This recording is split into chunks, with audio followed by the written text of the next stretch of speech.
Hello everybody, welcome along. My name is Benjamin Bloom. This is the Benjamin Bloom football channel. Please leave your bias at the door and welcome to transfer deadline day. Always a fun day, always a very busy day. Bit of a nightmare to cover, I have to say. So what we are doing is we're going to clear the decks at the start of deadline day. It is 7:23 in the morning. I've just prepared this latest transfer update video. This should take us through all of the deals that have been done up until now, which will mean we've done pretty much all of the major deals in and out of the Championship all the way through January. This is the 7th episode. And then we'll just keep an eye on things. It may be that we just go again early tomorrow morning with a deadline day roundup, given that the window closes at 11 PM, and then still, if there's intent to buy, put in at 10:59 and 59 seconds or whatever, it can then go another 2 hours. So I suspect I'll be sat here the same time tomorrow morning updating. But if there's any mental crazy deals that we feel we should dive in and talk about, then of course we will. And we'll be live tonight anyway, QPR Watford. Watch along to chat about those type of things. Anyway, that's the plan. Here is the latest bunch of deals. Now, as ever, around weekend time, I sort of leave it over the weekend. So there's quite a few backed up. We'll try and go nice and quickly, but this is my view on the latest deals. Buying club, selling club, player. We're not particularly interested in fees because we never find out what they are and they don't seem to exist anymore, especially in this COVID window. Please get your comments in on all of these deals. Let's go. First up, Sam Cosgrove, Aberdeen to Birmingham.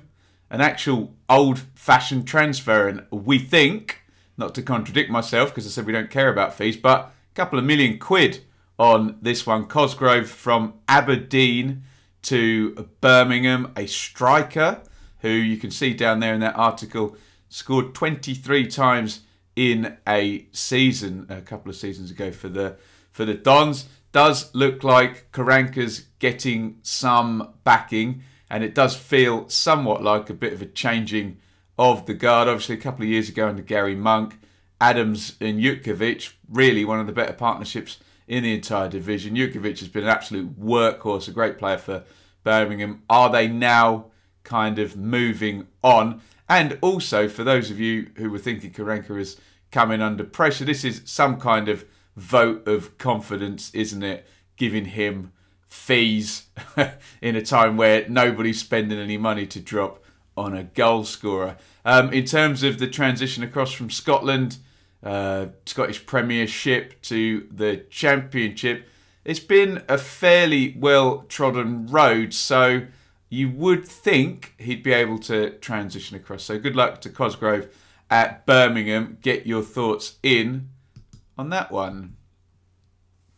Ben Pearson, Preston to Bournemouth. Obviously, this went through a couple of days ago. Central midfielder Ben Pearson. This has been rumbling and rumbling. Pearson, one of the Preston 4. And we think we know what's happening now because Pearson's gone.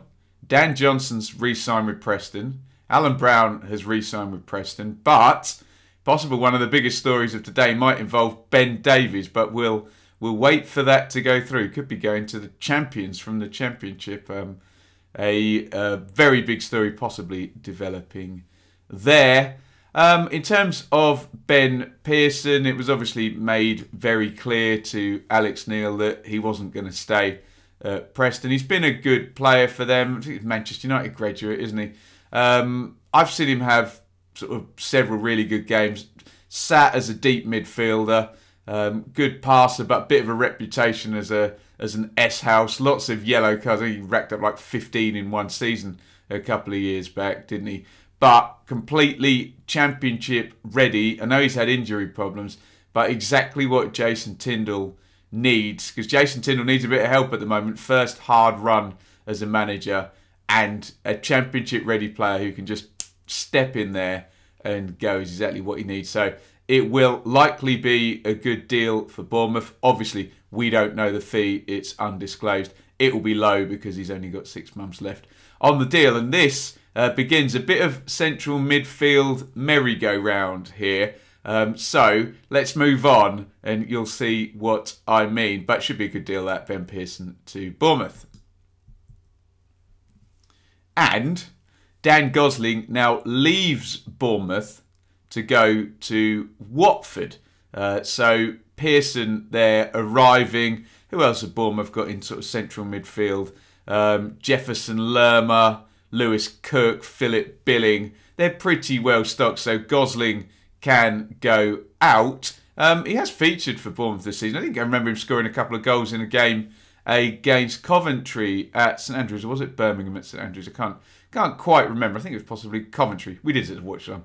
Anyway, very experienced guy, Gosling. Look at that, 300 appearances, 184 Premier League appearances, 30 years old, former Plymouth, Everton and Newcastle man.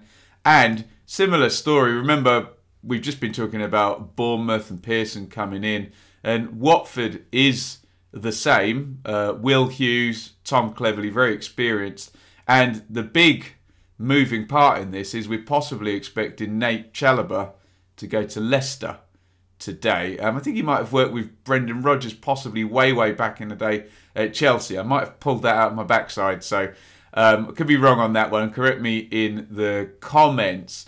But it's all cycling around in these central midfield positions, and Gosling will join. Just got so much experience in there. Like I say, hundreds of appearances with Cleverley and God, who was the other guy I just said? Will Hughes in the central midfield position. So I'm sure Gosling will slide right in there to help Xisco Munoz out.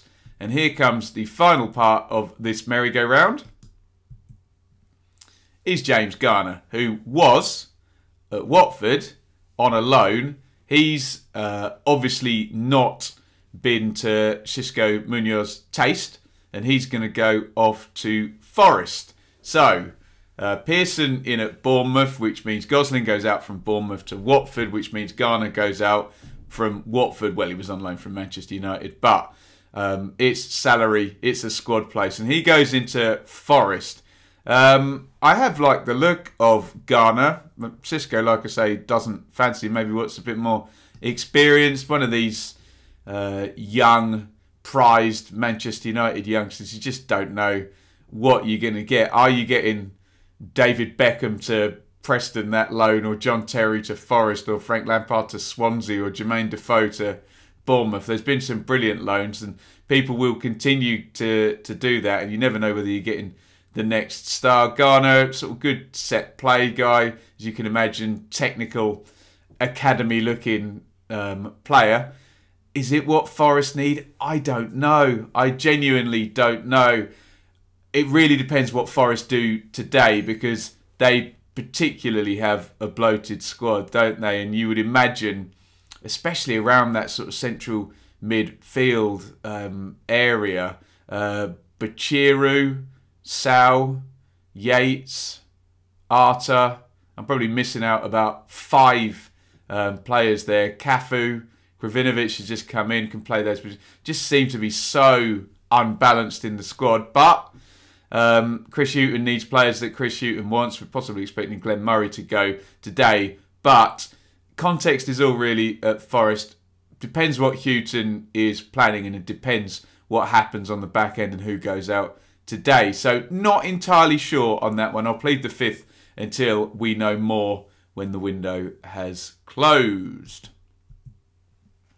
Henry Lansbury, speaking of Nottingham Forest central midfielders, has gone to Bristol City from Aston Villa. I mean, he hasn't, because they basically tore up the contract. There's God knows how much money Villa lost.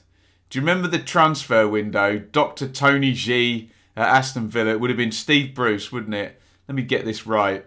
Winter 2018, when they signed Hurahan and Hogan and Kodja. They signed a ton of players. Okay, Hurahan's worked out, but he's just gone off to Swansea, hasn't he? Bree as well. They just tried to sign all the best Championship players, and Henry Lansbury was one of them. I think it was trying to emulate what Newcastle had done the previous season under Rafa Benitez. Anyway, Lansbury was there for a while. He played a fair bit of football, but obviously Steve Bruce wasn't there long term. Dean Smith came in, and it went the way of Hurahan, McGinn, Grealish, people like Glenn Whelan, and Jedinak was still ahead of Lansbury, and just got lost in the shuffle there. He'd been I think he was captain for Forest, and like I say, they were going around and trying to pick off all of the key assets from Championship clubs. The old Celtic and Rangers plan: take the best players, strengthen your team, and weaken theirs at the same time. So here is Lansbury going to Bristol City. Bit disingenuous that promotions with Norwich and West Ham. Says he helped. I'm not quite sure how big an influence he was in either of those promotions. Forgive me if I've got that wrong. Good player, probably needed at Bristol City. They've been playing Zach Viner, Adam Naj. I suppose they've got Han-Noah Masengo, who may turn out to be an expensive bust. Not kind of finding his way into the team yet. Patterson's been out injured. I suppose it'll be a steadying influence. The question that no one can really answer is how up to speed is he? We've seen Jack Wilshere, who, you know, at his best was a far higher level player than Henry Lansbury. No disrespect to Lansbury, but he came in the other night and could do sort of half an hour. These players who haven't played for a good couple of years, I know they will have been training. He may already have been training with Bristol City, Lansbury. So we'll see how he drops in. But if you get the player that was at Forest a couple of years ago, and we're talking 3 years ago now, good player, could be a clever signing. But the devil is in the detail in terms of what sort of state his fitness is in, and how he's aged over the last 3 years. Yannick Bolasie, again, we are sort of playing players that were really, really highly rated, and can managers still get a tune out of them? And I suppose if anyone could get a tune out of a mercurial, creative player, probably be Neil Warnock. Famously did that with Adil Tarabt. I'm not saying he'll get exactly the same out of Yannick Bolasie here. Bolasie's 31. He's already, in fact, played for Borough. He did start up top, actually, in the game against Norwich. He was just basically an outlet, hold the ball and dribble it whenever you can get it in this sort of 4-5-1 man marking formation that Warnock put out. We don't know what we're going to get here. Warnock's wanted Bolasie. I think he wanted him in the last window, but they couldn't get it done. Last time I saw Bolasie, we're going back to Villa, who were stocked up with players again, and I think we can tell the same story. Came under Steve Bruce, I think, and then wasn't retained thereafter by Dean Smith. I think I'm right in saying that. I do remember just a loan being cancelled and it not quite working out for Bolasie. Again, if you get anything like the player who was at Crystal Palace, I think he went for like 30 million to Everton, then happy days. But there's gonna need to be a bit of polishing done by Warnock on a sort of what is now considered a rough diamond that maybe hasn't been productive for a few seasons. But like I say, look at what's happened with Duncan Watmore this season. Warnock has a record of doing this, and he will rise to the challenge. Will Bolasie? Let me know what you think in the comments. Another one into Borough, and here comes another merry-go-round with the fullbacks. Darnell Fisher, who's only 26, seems to have been around forever. Fullback, and when this happened, I tweeted the perfect Neil Warnock player there, because he's been a bit of an S-house, him and Ben Pearson, who we mentioned earlier, for Preston over the years, racking up the old yellow cards. But he'll do a great job for Warnock. He knows the Championship inside out. Obviously been at Preston for a long while. A right back, and like Bolasie, he's already started a game for Borough, doing that man marking job. So it's a real, I think there was a fee, maybe sort of £250,000 or something, paid for this one. Bit of a no-brainer. He'll literally just go straight in to that Borough back four, and like Pearson, knows the Championship. And just with the Preston head on this one, a real sort of changing of the guard at Preston now, and a new team being built, which we'll talk about as the merry-go-round swings on. But Fisher to Borough, if they've got the money and they can do it within FFP, seems a no-brainer to me. Let me know what you think in the comments. And here continues the merry-go-round. Now, obviously, Greg Cunningham is a left-back, not a right-back, but full-back goes out of Preston, full-back comes in to Preston indeed, and Cunningham's making a return there, and I believe he went for a hell of an amount of money to Cardiff, so this has been a bit of a bust. I think he went for £4 million, possibly when Cardiff went up, and obviously we're talking about Neil Warnock, who we were talking about in respects of Darnell Fisher then a minute ago, so an easy return there, a player that's been successful, a player they sold for big money that they're loaning back now, makes all of the sense in the world. I think Andrew Hughes has been playing in that left back position. Joe Rafferty is there as well. We'll see what the plan is, whether Cunningham's just an extra sort of squad man. Been playing Alan Brown at right back for the longest time, who's basically a central midfielder. It feels a bit unfair on Brown, but hey, what are you going to do? I wonder whether any of the players can sort of switch sides in the fullback positions, but we will see. Seems a bit of a no-brainer, but a bit of a bust for Cardiff long-term. Greg Cunningham from Preston to Cardiff. Here is Stefan Johansson. This went back into last week, 26th of January, in fact. So bit of a long time ago, this one, but we are catching up and clearing the decks. Stefan Johansson, Championship, very familiar central midfielder. Did his best work under Jokanovic for Fulham. Brilliant central midfield with Kearney and McDonald. They had everything, those three, and they were outstanding in that season with Sessegnon and Mitrovic as well in that team. Seems to have slowed down a little bit since, obviously, Premier League season. Came back down, didn't they, Fulham, and was loaned to West Brom while they were up. So he's one of these players who did the business in the Championship and didn't much get a chance in the Premier League. In that bit of that hodgepodge season under Darren Moore and James Sharn, if you remember, for West Brom, where Harvey Barnes leaving in January after being on loan for the first 3 months kind of derailed their season. And Johansson, I remember coming in, it would have been this deadline day 2 seasons ago.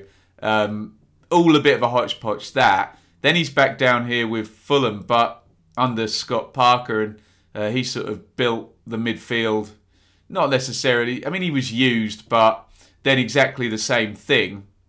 Fulham get promoted, and Johansson is not going to be used in the Premier League. He's gone across from Fulham to Shepherd's Bush to QPR, where should be quite a good fit because Mark Warburton likes to play through the thirds, doesn't he? He's been using Tom Carroll in that sort of playmaker. Carroll got an injury. I could be making that up there. But Johansson, Championship quality, very experienced, should be a good fit with Warburton. As I say, maybe not the most physical in terms of getting about the pitch now these days, if he ever was. But technically a very decent player and should fit in there if he can reach anywhere near the levels he did back in 17-18 with Kearney and McDonald. Let me know what you think about that one in the comments. Jordan Obita has gone from Oxford to Wycombe. Left wing back, or left-sided player there, it says on the Wycombe website. 27 years old. He's been about a bit, leaving Reading after 19 years. You're just getting experience and quality. I wonder, there's nothing mentioned there. I wonder whether there's a fee, however small, gone there. Oxford going great guns in League One at the moment on a quite the winning streak, actually. Played 15 times for them this season. It's an extra body in for Wycombe. You think Wycombe are now 10 points or 11 points adrift of safety at the bottom of the Championship. It's a bit of a weird window for Ainsworth because it's almost like you can see a 2.5-year deal. It's almost like he may as well, assuming there's not going to be a mad recovery, and especially given that teams like sort of Forest and Derby have been picking up points, and Wednesday having a good old crack at it at the moment. Is the remit to sort of build in players who could play in League One next season? Worst case scenario should Wycombe eventually go down. So should make some sense, and Wycombe have recruited well, and specifically so I assume he's going to come in and play, of course, Joe Jacobson's, was he 35? Been a great player in that position, but maybe a long-term replacement for him. And here goes the merry-go-round again. We're talking fullbacks. Ryan Giles, who was on loan at Coventry, more from them in a second, is going to sort of reposition himself now at Rotherham. This is a good signing. He's actually, not only has he played, he's actually scored for Rotherham in that great win at Middlesbrough. Came off the bench. I did Watford, Rotherham, and Paul Warren was bemoaning having to play central midfielder at left wing back. I think Joe Mattox out for a while, and was Ben Wiles playing there? So he's got cover there now with Giles. Wes Harding's been playing there. Wonder whether Giles will end up taking the spot. Who knows? Harding's obviously a permanent player, but Vaughan obviously has now got a couple of players who can play in that position as opposed to the zero he had sort of 6 weeks ago. So bit of a no-brainer for Giles to go across to Rotherham, and knows the Championship after the first half of the season here with Coventry, where he did absolutely fine at this level. And this is all predicated on the fact that Coventry have signed Josh Reed. Now, Coventry have recruited well recently, and I think, look, significant undisclosed fee. We think possibly $250,000 rising to 350,000. 18-year-old left back from Scotland, Josh Reed. So that team has been pieced together nicely, actually, by Mark Robbins. And despite all of the chaos there's been with Sisu, or whatever they're called, at Coventry, the recruitment over the last couple of years has been really, really decent. And that looks like another clever bit. They've been using Sam McCallum on loan, as well as Ryan Giles, who we mentioned a minute ago. He's just gone off to Rotherham. But this looks like the permanent left back going forward, being as they've dropped a fee on it. Good balance, good work from fullbacks. Played wing backs this season as well, so he'll be expected to do either, with Darbo on the other side, Pask playing in the last game as well. So, given, I don't know the player, but given what Coventry's recruitment's been like, we suspect this one will be a thumbs up. I think this is the last one. Rob Elliott, Newcastle to Watford. I know Norwich were interested in him as well, in a season where both Norwich and Watford have lost their first choice goalkeepers. Ben Foster, not Ben Watson. Ben Foster and Tim Kriller both had injuries, and young players have had to come in, and Bachman and Barden, both Daniels in fact, aren't they, to replace those guys.